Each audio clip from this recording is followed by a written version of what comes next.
வணக்கம் நேயர்களே. ஃபீபாவின் இன்றைய காலை தியானத்திற்காக உங்களை அன்புடன் வரவேற்கிறேன். ஃபீபா நேயர்களுக்கு அன்பின் வாழ்த்துக்கள். இந்த நாளிலே சங்கீதம் 121 முதல் 2 வசனங்களை வாசித்து தியானிக்கலாம். எனக்கு ஒத்தாசை வரும் பர்வதங்களுக்கு நேராக என் கண்களை ஏறெடுக்கிறேன்.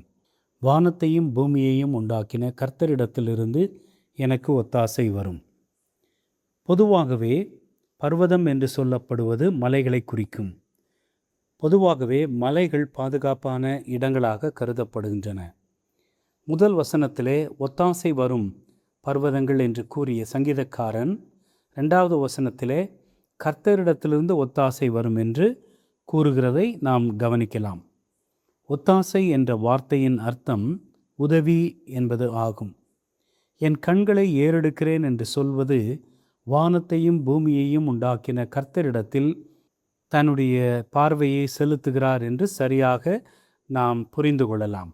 கர்த்தர் என்பவர் சிருஷ்டிகர்த்தா, சகலத்தையும் படைத்தவர், சகலத்தையும் ஆளுகிறவர். சகலமும் அவரை கொண்டும் அவருக்கென்றும் அவர் மூலமாகவும் படைக்கப்பட்டிருக்கிறது என்று நாம் அறிந்திருக்கிறோம். மலைகள் கடவுளாக கருதப்படுகிற நாடுகள் உள்ளன. நம்முடைய நாட்டிலும் கூட மலைப்பாங்கான இடங்கள் கடவுளை ஆராதிக்கிற அல்லது தொழுது கொள்ளுகிற இடங்களாக பல மதத்தினரால் கருதப்படுகின்றன. மலைகள் அல்லது பர்வதங்கள் பாதுகாப்பை தரும் என்று மக்கள் எண்ணுகின்றனரா அல்லது மலைகளுக்கு மேலானவர் கடவுள் என்று எண்ணுகின்றனரா என தெளிவாக புரியவில்லை. மலைகளும் மதங்களும் ஒன்றோடொன்று பின்னி பிணைந்து சம்பந்தம் கொண்டுள்ளவை.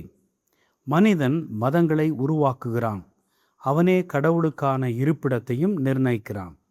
ஆனால் உண்மையான கடவுள் அம்மலைகளுக்கும் மேலானவர். மலைகளை படைத்தவரும் அவரே. எனவேதான் சங்கீதக்காரன் அவருடைய வார்த்தை மிக மிக உண்மையாக தோன்றுகிறது. வானத்தையும் பூமியையும் உண்டாக்கினவர் கர்த்தர் என்று அவர் உரைக்கிறார். அவரே மனுக்குலத்துக்கு உதவி செய்யக்கூடியவர் என்றும் அவர் கூறுகிறார். படைப்பாளியாகிய கர்த்தர் சகலத்துக்கும் சொந்தக்காரராக, அதாவது எல்லாவற்றுக்கும் அதிபதியாக இருக்கிறார். அவர் பர்வதங்களைப் போல மாறாதவராக இருக்கிறார். அசைக்க முடியாதவராயும் இருக்கிறார். பூமியில் உள்ளவைகளும் வானங்களில் உள்ளவைகளும் சிருஷ்டிகர் ஒருவர் இருக்கிறார் என்பதை சாட்சியாய் அறிவிக்கின்றன. இந்த உலகத்திலே நாம் காண்கிற எல்லா படைப்புகளும், அண்ட சராசரமும், வானத்திலே நாம் காண்கிற சூரியனும் சந்திரனும் இன்னும் பல கோள்களும் இன்னும் அதிகமாய் நாம் காண்கிற பல காரியங்களும் இதை படைத்த ஒருவர் உண்டு என்பதை வெளிக்காட்டுகிறது. ரோமர் 1வது அதிகாரம் 20வது வசனம். எப்படி என்றால், காணப்படாதவைகளாகிய அவருடைய நித்திய வல்லமை, தேவத்துவம் என்பவைகள் உண்டாக்கப்பட்டிருக்கிறவைகளினாலே உலகம் உண்டானது முதற்கொண்டு தெளிவாய் காணப்படும். ஆதலால் அவர்கள் போக்குச் சொல்ல இடமில்லை. 21வது வசனம். அவர்கள் தேவனை அறிந்தும் அவரை தேவனென்று மகிமைப்படுத்தாமலும் ஸ்தோத்தரியாமலும் இருந்து தங்கள் சிந்தனைகளினாலே வீணரானார்கள். உணர்வில்லாத அவர்களுடைய இருதயம் இருள் அடைந்தது என்று சொல்லி நாம் பார்க்கிறோம். இங்கே அப்போஸ்தலனாகிய பவுல் கூற முற்படுவது என்னவென்றால், இந்த உலகத்திலே மக்கள் தங்களை படைத்தவர் ஒருவர் இருக்கிறார் என்கிற சத்தியத்தை இயற்கையை கண்டே புரிந்து கொள்ளலாம். ஏனென்றால் இயற்கையின் வாயிலாக சிருஷ்டிகர்த்தா ஒருவர் இருக்கிறார் என்ற உணர்வு வெளிப்படுத்தப்படுகிறது. எனவே யாருமே போக்குச் சொல்ல முடியாது. இரட்சகரை, சிருஷ்டிகர்த்தாவை, படைத்தவரை அறியவில்லை என்று சொல்லி ஒருவரும் கூற முடியாது.